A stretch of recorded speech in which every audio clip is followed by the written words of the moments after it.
ऐसा वितरण जिसमें सबसे छोटा पार्ट क्या हो, डी क्यू। अब किसी भी प्रकार का वितरण हो तो integral A D Q upon R square होगा वैद्युत क्षेत्र के तीव्रता का मान। अब इसका स्पेसिफिक फार्मूला क्या बनेगा, यह किस पर डिपेंड करेगा, किस प्रकार का वितरण है। अब जैसे एक लंबी वस्तु है, इसमें किस तरह का वितरण है बताओ, रेखीय और लीनियर डिस्ट्रीब्यूशन आप चाह तो आप देखेंगे रेखीय वितरण के लिए देखिए आपने। तो रेखीय वितरण के लिए हम लोग इस डीक्यू के चक्कर में पड़ेंगे, ध्यान से समझना। तो इसमें जरा बता दो कि रेखीय वितरण में वितरण की दर को हम क्या कहते हैं, क्या कहते हैं, लैम्ब्डा, यानी रेखीय घनत्व, आवेश का रेखीय घनत्व। उसका जरा फार्मूला बता दो, है ना, क्लियर हो गया। अब छोटा आवेश छोटी लंबाई, या जो छोटा आवेश है सबसे छोटी लंबाई डीएल में है, तो lambda equal to D Q upon DL. तो जरा बताओ तो डी क्यू इक्वल टू कितना आ गया समझ में, बस आपका काम हो गया, लैम्ब्डा इंटू डीएल।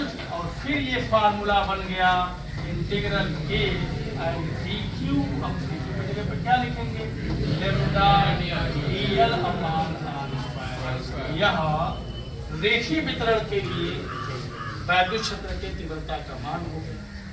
आगे समझ में नहीं आ रही। अब आपको एक ट्रेंड भी समझ में आ गया होगा, इसमें कोई ऐसा छात्र जो ये बता सकता है कि क्षेत्रीय वितरण के लिए क्या है,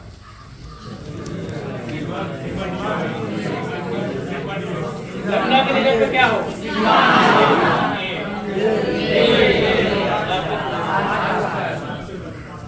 कोई बता दो।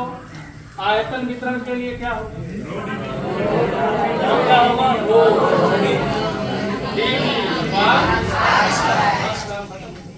तो पहले आपने लिख दिया रेखीय वितरण के लिए, उसके बाद फिर आप आ जाइए और अब दूसरे नंबर पर ले जाइए क्षेत्रीय वितरण के लिए, ठीक है ना, क्षेत्रीय वितरण के लिए।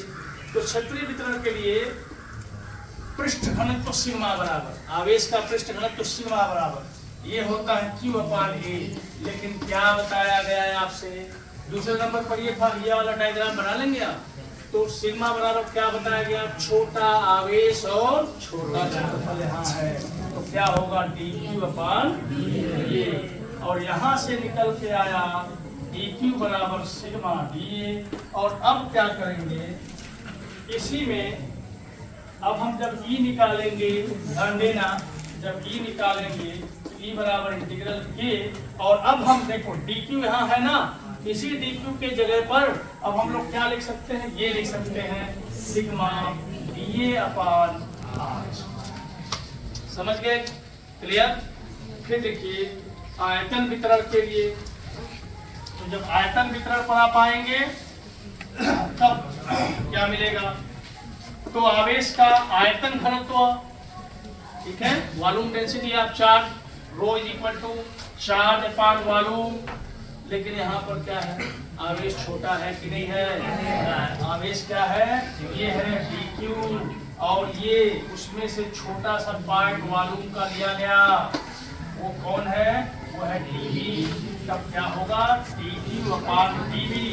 तब dQ की वैल्यू क्या होगी, रो इंटू dV। तो कंफ्यूजन है। अब इसी में जो dQ है उसके जगह पे आप क्या लिखेंगे, इंटीग्रल के और रो dV अपान। अब समझ गए। तो एक बार इसको फिर से हम बता दें, इस सतत वितरण के कारण वैद्युत क्षेत्र की तीव्रता का जो मूल रूप से फार्मूला बनाया गया वो कहाँ से आया, इसमें क्या क्या थे। सबसे पहले मैंने आपसे बता दिया कि एक था समाकलन, दूसरा था अवकलन, और तीसरी बात क्या थी, एक बिंदु आवेश के कारण कुछ दूरी पर वैद्युत क्षेत्र की तीव्रता का फार्मूला। क्लियर।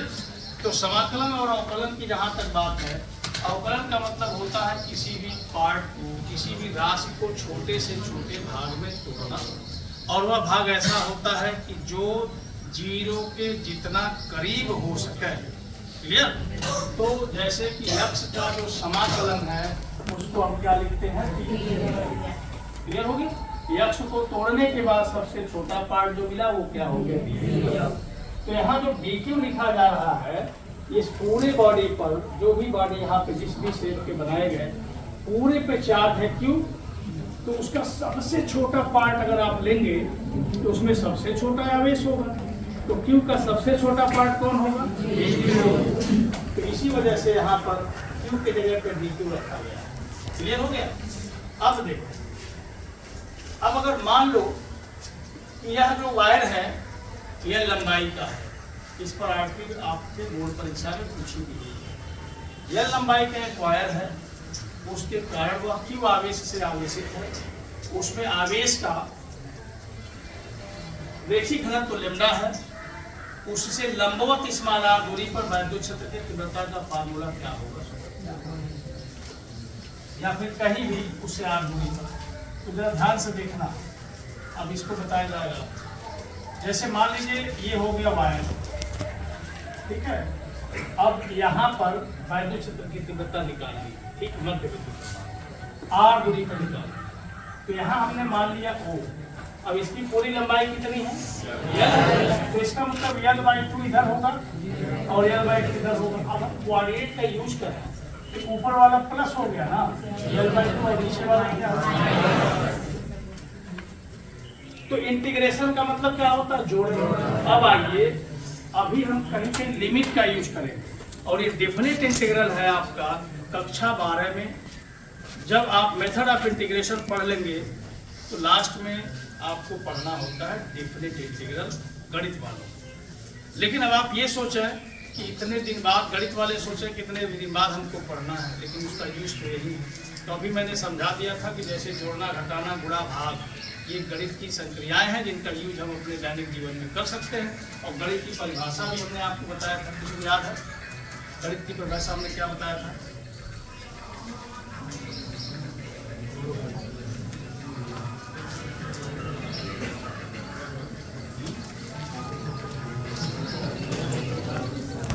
मैथमेटिक्स क्या है? ब्रह्मांड के, प्रकृति के जटिल और बड़े समस्याओं का छोटा समाधान गणित कहलाता है। इसे यहाँ से दिमाग बैठा लीजिए, गणित जोड़ना घटाना नहीं कहलाता। प्रकृति के जटिल और बड़े समस्याओं का सरल समाधान गणित है। तो जहां भी बड़े और जटिल समस्या का हमें छोटा समाधान चाहिए होता है, वहां हम मैथमेटिक्स के संक्रियाओं का यूज करते हैं। और आप पीछे मुड़ के देख लीजिए, जितने भी सूत्र बने हैं, सूत्र का मतलब छोटा समाधान। सूत्र का मतलब ही क्या है? छोटा समाधान है। अभी ग्रेविटेशन के विषय में आप जाने, तो अगर उसे लिखें, ग्रेविटेशन को लिखें, क्या क्या हो सकता है, उसकी प्रॉपर्टीज क्या है, कैसे फोर्स काम करता है, कितना काम करेगा, कब कितना होगा, अगर आप लिखेंगे तो लिखते लिखते थक जाएंगे, वो खत्म ही नहीं होगा। लेकिन एक सूत्र का यूज किया गया जो मैथमेटिकल फार्मूला है, F = G M1 जिसमें सब कुछ समाहित हो गया, जो आपको सैकड़ों पेज में लिखते वो एक सूत्र के अंदर आ गया। यानी बड़े और जटिल समस्या का क्या हुआ? ये है गणित। ध्यान रखिएगा, गणित का मतलब ये नहीं है कि गणित बायोलॉजी वाला नहीं जानेगा। बायोलॉजी वाला क्या, बायोलॉजी किसी बाप का है कि गणित किसी के बाप का? बताओ भाई, ये हम भी सीख सकते हैं, आप भी सीख सकते हैं। हम भले ही बायोलॉजी के स्टूडेंट हैं, हम गणित सीख सकते हैं। हम गणित के स्टूडेंट हैं, बायोलॉजी जहाँ हमारी जरूरत है। गणित पढ़ने वाला क्या ये नहीं जानेगा कि सेल क्या होता है? नहीं जानेगा तो फिजिक्स उसे नहीं आएगा। बहुत सारी चीजें ऐसी हैं जिसे हमें जानना पड़ेगा, तभी नॉलेज बढ़ता है, तभी हम कुछ कर पाते हैं। फिलहाल तो उसमें देखिए, तो समाकलन में निश्चित समाकलन की भी जरूरत आएगी। अभी हम दिखा रहे हैं आपको, ये सब इसलिए बता रहे हैं कि इसका यूज है। और जब पहले ही इन सारी चीजों से आप परिचित हो जाएंगे तो जहाँ यूज किया जाएगा वहाँ आपको खराब लगेगा? नहीं लगेगा, अच्छा लगेगा। जैसे जोड़ना घटाना है, 3 घन 5, तो आपको कोई परेशानी हो रही? परेशानी। लेकिन अगर हम यहाँ लिखें 3 स्टार 5 आप बता, परेशानी हुई कि नहीं हुई, हो गई कि नहीं होगी, क्योंकि स्टार के विषय में आप तो इसीलिए पहले बता दिया जा रहा है, पहले ही बता दिया जा रहा है इसका यूज कहाँ होगा और कैसे होगा, क्यों होगा, यूज क्यों होगा, क्या है और क्यों होगा, ये दोनों चीजें आपके सामने आ रही हैं। तो अभी आपको बताया गया था अवकलन और समाकलन, फिर उसमें लिमिट का यूज हम कैसे करेंगे और क्यों करेंगे, आप समझिए इसको। जैसे मान लीजिए अभी मैंने आपको समझाया था कि दीवार को अगर तोड़ा जाए, दीवार का अवकलन क्या होगा बताओ, ईंट के सापेक्ष ईंट होगा। दीवार को तोड़ने पर यानी दीवार का अवकलन क्या होगा, ईंट, और ईंट का समाकलन। लेकिन जरा सा बताओ, आपसे ये कहा जाए चलो दीवार तोड़ दो, आपने तोड़ दिया, अब आपके पास बहुत सारे ईंट हो गए, तो बहुत सारे ईंट हैं, तो हमने कहा दीवार ईंटों को जोड़ दो, ईंटों को जोड़ा तो दीवार बनेगा कि नहीं बनेगा। तो आप ये नहीं पूछेंगे कि कहाँ से कहाँ तक जोड़ा, नहीं पूछेंगे, इसे जोड़ते रहेंगे जीवन भर, बोलो पूछना पड़ेगा ना कहाँ से कहाँ तक, और जैसे आएगा कहाँ से कहाँ तक वैसे ही लिमिट।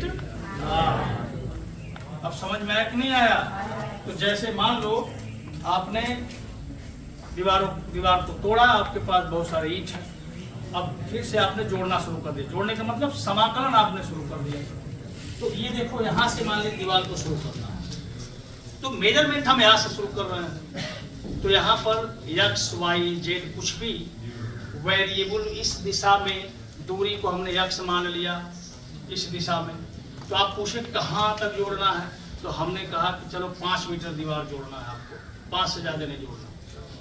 तो क्या है इसका मतलब इसका ये हुआ कि आप यहाँ से मापना शुरू किया और 5 मीटर तक पहले माप लेंगे ना, 5 मीटर तक माप लिया, तो जब 5 मीटर मापा तो यहाँ पर आपने शुरू कहाँ से किया, 0 से, तो x की वैल्यू यहाँ पे कितनी है, 0 और वहाँ कितनी है, तो लिमिट हो गया कहाँ से कहाँ तक।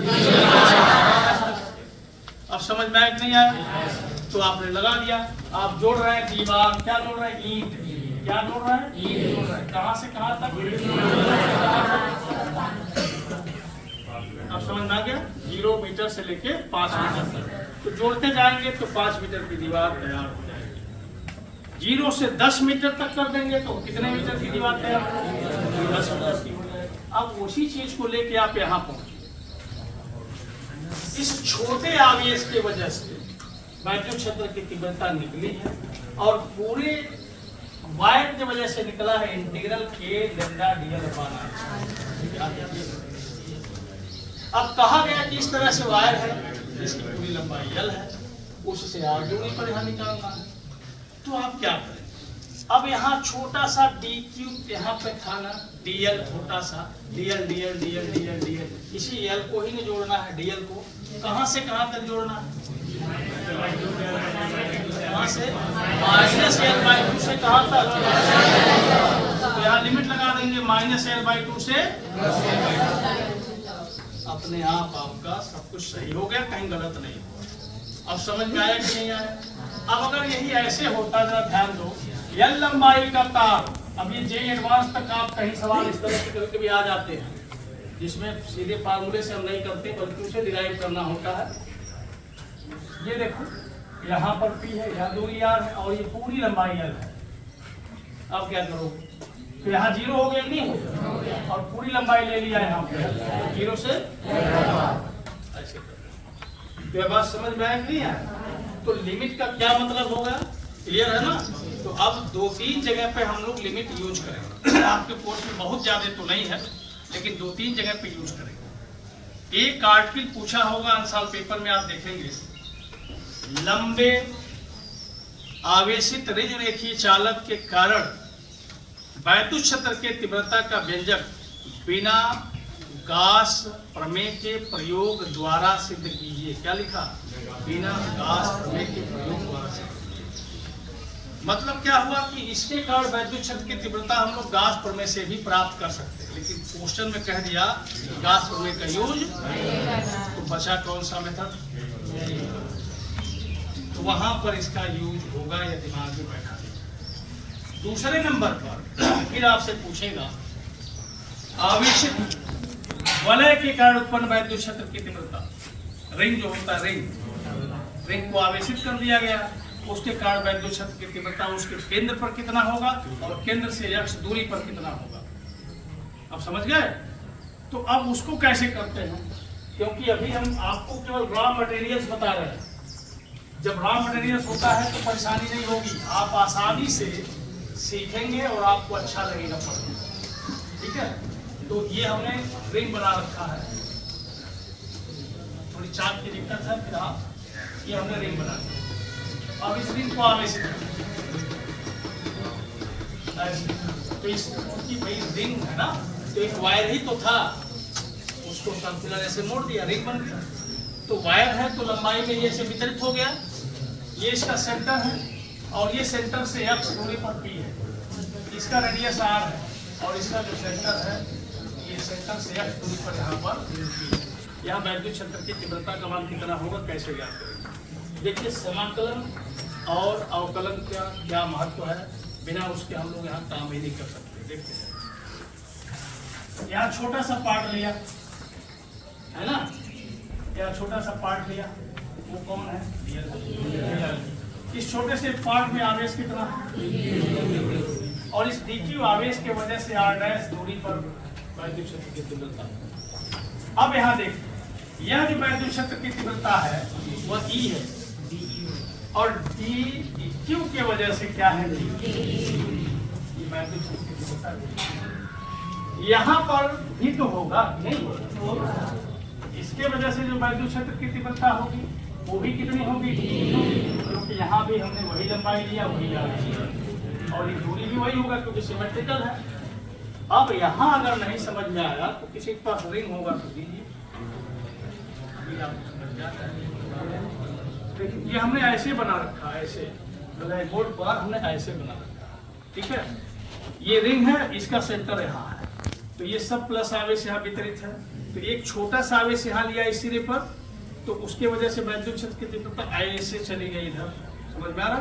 फिर यहाँ लिया अपोजिट, ऐसे चली गई ऊपर, यहाँ लिया तो ये इधर चली जाएगी, यहाँ लिया इधर चली जाएगी, हर जगह से वैद्युत क्षेत्र की तीव्रता बनेगी ना। तो यहाँ बहुत सारी वैद्युत क्षेत्र की तीव्रताएं dE बनेंगी।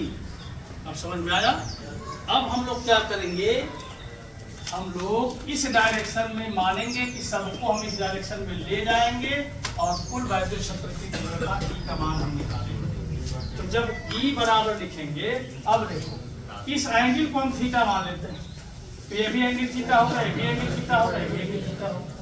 अब इस D को इधर रिजॉल्व करेंगे ना, ध्यान दीजिए तो क्या बनेगा, कल बताया था ना, D cos थीटा बनेगा ना, और इधर रिजॉल्व करेंगे इसको इधर, ये भी क्या बनेगा, D cos थीटा। ध्यान दीजिए भाई, थीटा दिशा में किसी को ले जाएंगे तो cos ही बनेगा।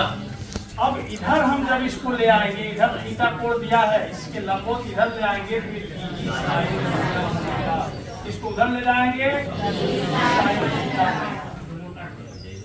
ठीक। तो अब यहाँ पर इस पॉइंट पर अगर हम निकाल रहे हैं तो यहाँ पर दो वैद्युत क्षेत्र की तीव्रताएं, खासतौर से दो कलम दे दीजिए, हम बता रहे हैं आपको, दो पेन दीजिए, पतला दीजिए, मोटा वाला नहीं, एक और दीजिए। देखिए यहाँ पर ये रिंग है ना, तो एक यहाँ से ऐसे बन रहा है, इधर से ऐसे वैद्युत क्षेत्र की तीव्रता बन रही है यहाँ पे, ठीक है, और इधर वाले से ऐसे बन रही है। तो समझ में आ रहा है, इस पेन को देख रहे हैं आप, इस तरह से वैद्युत क्षेत्र की तीव्रता बन रही है। ठीक, तो अब केवल इसी को हम लेते हैं, रिंग को हटाते हैं। इस पॉइंट पर वैद्युत क्षेत्र की तीव्रता दो पहले हमने दिखा दिया, एक इधर बन रहा है और एक इधर बन रहा है। तो इसको हमने इधर रिजॉल्व किया, तो ये वाला इधर dE cos थीटा हुआ, ये वाला भी इधर dE cos थीटा हुआ। अब इसको इधर रिजॉल्व कर रहे हैं, ऊपर नीचे, इधर वाला dE sin थीटा है, इधर वाला भी, दोनों बराबर है कि नहीं है, परस्पर विपरीत दिशा में है कि नहीं है, दोनों एक दूसरे को खत्म कर देंगे। लेकिन इसका dE cos थीटा, इसका भी dE cos थीटा, दोनों एक दिशा में हो गए कि नहीं हो गए, क्या दो ही है, इधर वाला भी है ना, इधर से गया है, एक इधर से आया है, इसे भी, तो इसका भी साइन वाला पोर्शन कटेगा ना, पास वाला बचेगा। ऐसे बहुत सारी तीव्रताएं यहाँ पे बन जाएंगी। तो अब हमें क्या करना पड़ेगा, और किसको जोड़ना पड़ेगा? जोड़ना पड़ेगा। अब समझ में आया? और तुरंत देखिए डी का मान निकालेंगे। अब डी का मान निकालने के लिए बस वही फार्मूला, क्यू आवेश से आर दूरी पर वायु क्षेत्र की तीव्रता का मान देना। बोलो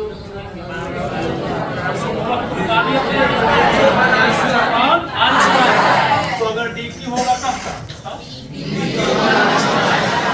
का लिखा, के लिखा, डी लिखा, cos थीटा लिखा, क्या परेशानी? आया समझ में? अब हम लोग डी क्यू का मान यहाँ से निकाल देंगे, cos थीटा का मान निकालेंगे, रखेंगे, साथ करेंगे आगे। अब समझ में आया कि नहीं आया? क्लियर? अब कहाँ से कहाँ तक, ये तो पूरे रिंग की वजह से हम लोगों ने ले लिया। क्लियर हो गया? तो अब x दूरी पर यहाँ r डैश का मान यहाँ पर r के बजाय यहाँ क्या होगा? इस आर्टिकल में क्या होगा? r डैश का मान, ये दूरी है इधर क्या, ठीक है। अब इसका मान निकल जाएगा ना। एक संपूर्ण त्रिभुज बना हुआ है जिसका आधार x है, जिसका लंब r है, बाकी तो चीजें आपको करना ही पड़ेगा, पाइथागोरस प्रमेय वगैरह ये सब जानना पड़ेगा, क्योंकि बहुत सारे आर्टिकल है जिसमें उसका यूज होगा। तो समझ गए पूरी बात को? तो अगर ये सब चीजें आप जानते रहेंगे कोई परेशानी आपको नहीं। तो कल हम लोग ये 2 आर्टिकल पढ़ने वाले हैं। क्लियर हो गया ना? जबकि आपके इंटरमीडिएट के कोर्स को संशोधित किया गया है, सारे विषय को संशोधित किया गया है, कोर्स को और कम कर दिया गया है, ठीक है। लेकिन जेई का कोर्स और नीट का कोर्स कम नहीं है, इसका ध्यान रखिए। तो उसे पढ़िए जरूर। तो कल ये 2 आर्टिकल हम पढ़ाएंगे, एक वलय के कारण उत्पन्न वैद्युत क्षेत्र की तीव्रता और एक लंबे रुद्ररेखी चालक के कारण उत्पन्न वैद्युत क्षेत्र की तीव्रता बिना गास प्रमेय के। क्लियर हो गया ना? तो कल फिर समय से आप आएंगे और नागा करने की कोशिश ना करें। अगर बीच बीच